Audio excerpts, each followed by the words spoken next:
Hello again, everybody, and welcome back to the channel. Thank you so much for being with us today. What happens when you combine a really powerful revolver cartridge with a super lightweight frame and a concealed carry firearm? Well, we're going to find out in just a minute.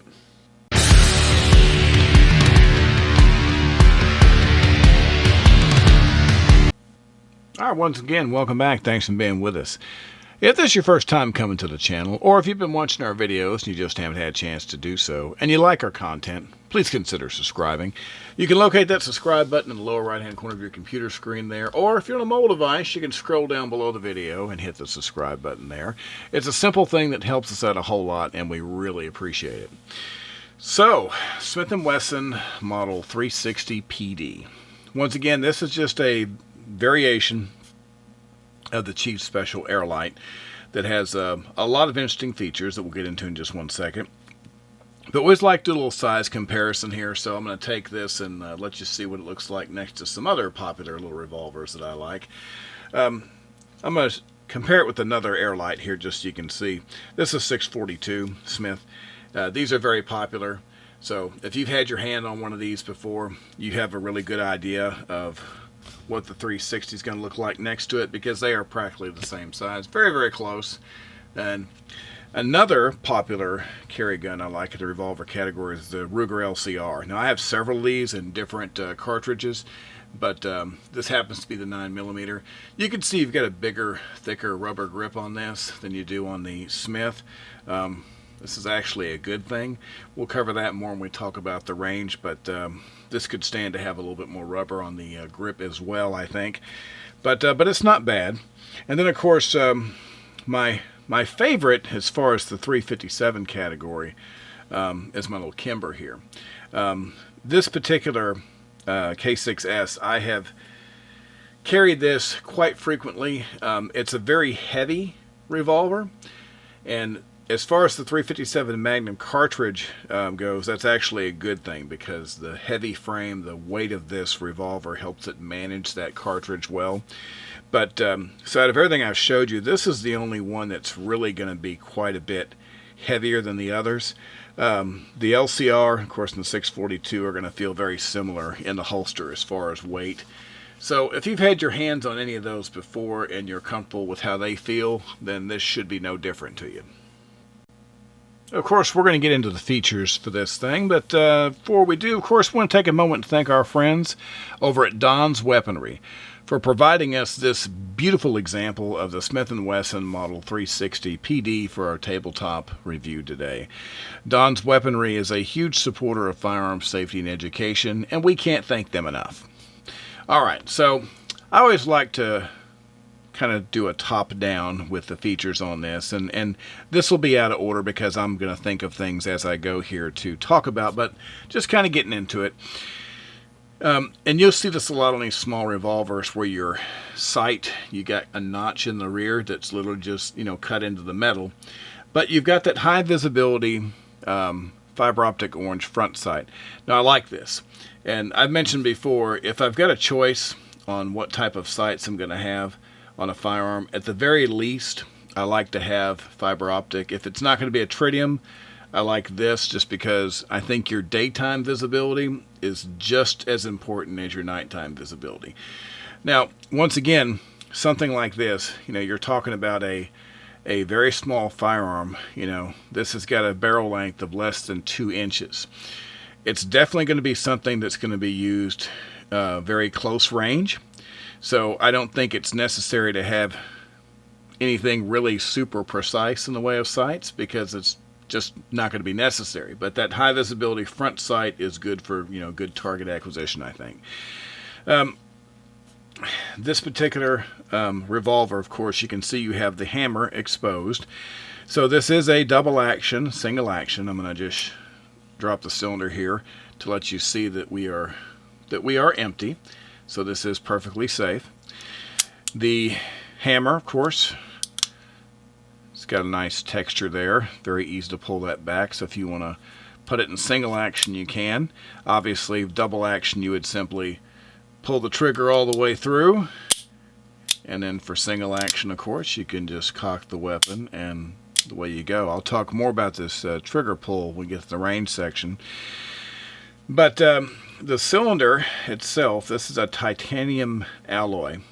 The barrel is stainless steel, and the frame is a scandium alloy. It's a matte black finish. So they've used some really good materials to make this a very well made firearm, but at the same time it is also a very lightweight firearm. So they've done a lot of things to make this good for a concealed carry weapon. Now if you look at the trigger guard here, this is pretty decent size. Like I say, I carry a 642 on a regular basis, and I don't have an issue with this size. I've got pretty long fingers and pretty big hands, but I can still get my finger inside this trigger guard with no trouble at all, so I'm okay with it. I like a larger trigger guard better, so to me the more trigger guard is always a plus, but this isn't bad. Of course, I showed you a minute ago, but I'll show you again. You can see the cylinder release. What you do here is you just push this forward, and then of course you tip your cylinder right out. And of course, if you needed to knock the rounds out, you can push right there, of course, and that will push the rounds right out, and you're good to go. You have this rubber grip. This is very common for these little J-frame revolvers. I don't really have an issue with this grip. It could stand to be a little thicker. Like I say, on the LCR, you've got this really thick, meaty grip, and they use that on a lot of these, and it helps with the energy you feel in your hand a little bit. This is a good grip. It's definitely, the rubber is it's a good feel. You don't feel like the gun's going to fall out of your hand, but you definitely feel the energy, coming through this thing. Because you got to remember, the firearm only weighs 11.4 ounces, I believe, so that's very, very light. And we're talking about a 357 Magnum. Of course, it's also rated for 38 Special Plus P. So if you fire a number of rounds through this, you are definitely going to know about it. But it's a good, feature-packed small revolver. A lot of people like the idea of having the double action, single action, being able to put it in single action with the exposed hammer. I tend to go with hammerless revolvers for carry, just because I don't like to have anything that can snag. I tend to pocket carry these, but I don't have an issue with this as long as you have the right kind of holster for it. This is great. So it has a good set of features. It seems to have everything I would need and nothing that I wouldn't. I don't think anything you hear about shooting this firearm is going to surprise you if you've ever shot 357 Magnum. Well, actually, and if you've shot 38 Special as far as that goes. But once again, this is 1.875 is your barrel length, so less than a 2-inch barrel and just a hair over 11 ounces. So as far as practice ammo, 357, the little Federal, I've shot tons of that through it for practice, and I've got some of the Winchester White Box 38 as well. Those are fine. You can really feel the energy of the 357 round. It is extremely, it's painful. As a matter of fact, for me, when I was using a two-handed grip to hold this, it's actually a lot more painful than with one hand, because I guess I can get my hand in a little bit better position to where it can absorb the energy a little bit better, and with two hands I seem to really feel a lot more. 357 firing through this small gun hurts your hand. You're going to feel it. It's like if you've ever played handball, imagine yourself slapping the ball repeatedly, and that's what it feels like whenever you fire this little gun. Now, alternatively, and a lot of these 357s I have, rather than carrying 357, you can also carry 38 plus P.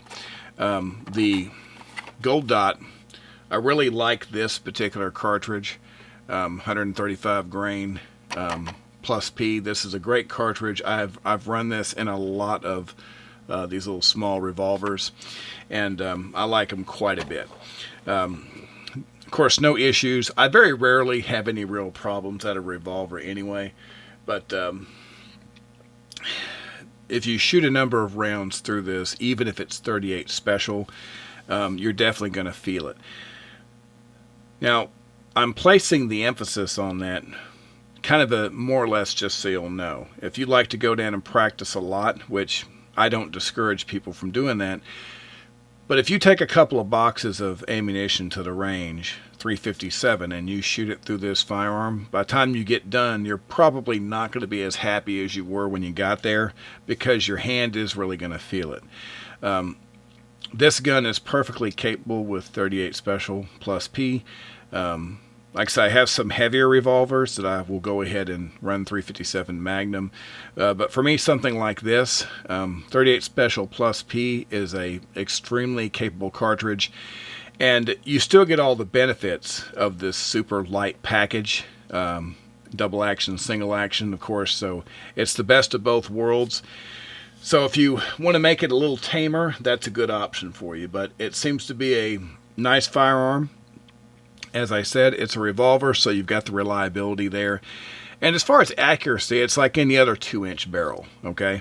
If you're expecting precision shooting at, 25 yards, you're probably not going to get that. I shoot defensively at around 21 feet normally for practice.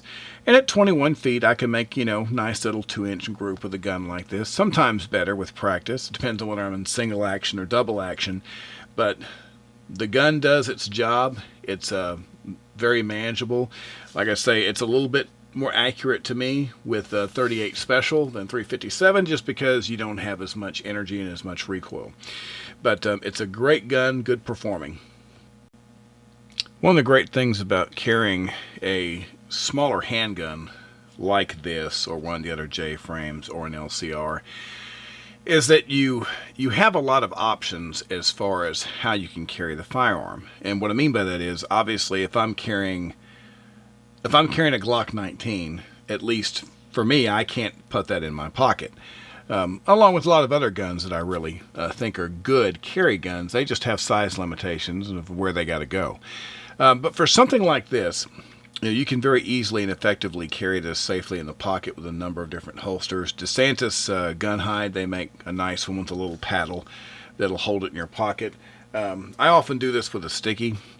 Pretty much every small gun I buy like this, I buy a sticky anyway, just to protect it. I line up, rows of handguns inside the safe. You can have them separated from each other with a sticky and just line them all up for protection. And so you already know which holster you're going to use when you pull it out. And like I say, my emphasis on this is for small. It's got to be a really small handgun like this before I do something of this nature, because it's primarily a pocket carry type thing for me. Now, sticky is designed to go in the waistband as well. I know a lot of people who do it, and I've done it too with these smaller ones. But I know a lot of people have concerns. They want some kind of, hard retention, or at least some degree of resistance in the holster if they're going to carry. So if I'm not carrying in the pocket with something like this, the other way that I will tend to carry, if I'm carrying outside the waistband, there's a company called B&B. They're in Gibsonville, North Carolina. They're a pretty good company. They make a lot of really nice custom leather, really nice holster. I actually first encountered them through one of my Facebook gun groups, and talked to the owner, and a few holsters later, I've been really happy with the work. But you can see something like this is a nice fit. You can see this indentation right here. It actually has a little bit of retention in the trigger guard, and it's so comfortable. One thing I love about a leather holster, a good handmade leather holster like this, is in time like this one, it is just a perfect fit to the body, and it is just so comfortable. So if I'm carrying outside the waistband, this is exactly how I'm going to do it. Now, once again, those are just a couple of options. I do also have some crossbreed Super Tucks, which is Kydex and Horsehide. Have Alien Gear Cloak Tuck, which is also a Kydex option. with 2 clips, and so you can spread the weight out over a larger area. For something like this is so tiny, at a shade over 11 ounces, I don't think it really matters how you holster this firearm. I think you're going to find it's very comfortable. So it's a really good option for everyday carry, whether it's in your pocket, whether it's in a purse, briefcase, or on your waist. So when I was asked to give my overall impressions of the firearm, that really wasn't too difficult. The Smith & Wesson J-frame revolvers have been around for a long time and are extremely reliable. You've got so many good options. And so I think what it's really going to come down to is what's important to you, because one thing about this one, the 360 PD, is it is a little more expensive than some of the other little J-frames. And just to kind of give you an idea, the 642 that I showed you, I picked this one up for, I think, around $600. Okay, so not cheap, but the MSRP on this 360 PD is $1,100. Now, of course, depending on what the gun market looks like where you live and those sorts of things, it may be a little more or less than that, but that's the MSRP on it. And the only reason I bring this up is because the differences between these guns, the slight differences are what's going to make, I think, the choice clear to you.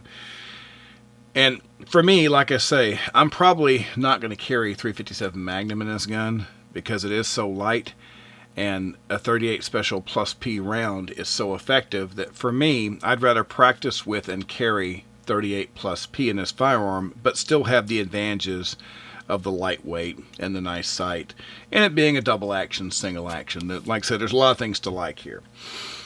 But at the same time, if all you're going to do is carry 38 Special Plus P, well, you can do that, in something like this for, about half the money.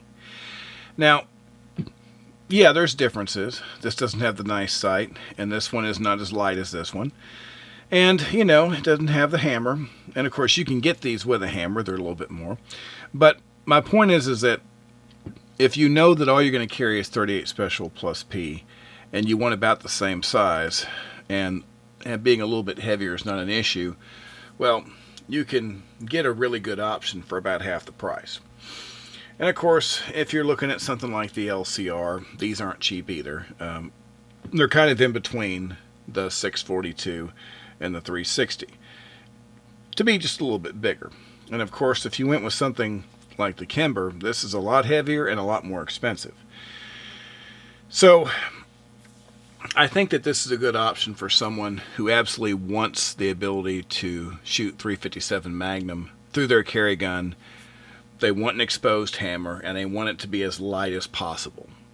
If you don't have to have 357 capability, then I think a 642 or another version might be a good option for you too. So it's a great handgun. You just need to consider what makes sense for you in your particular situation. All right. Well, that is going to do it for today, and we sure appreciate you being with us as always. We're going to be back very soon with another video, so until that time, everyone be safe and have a great day. Thank you.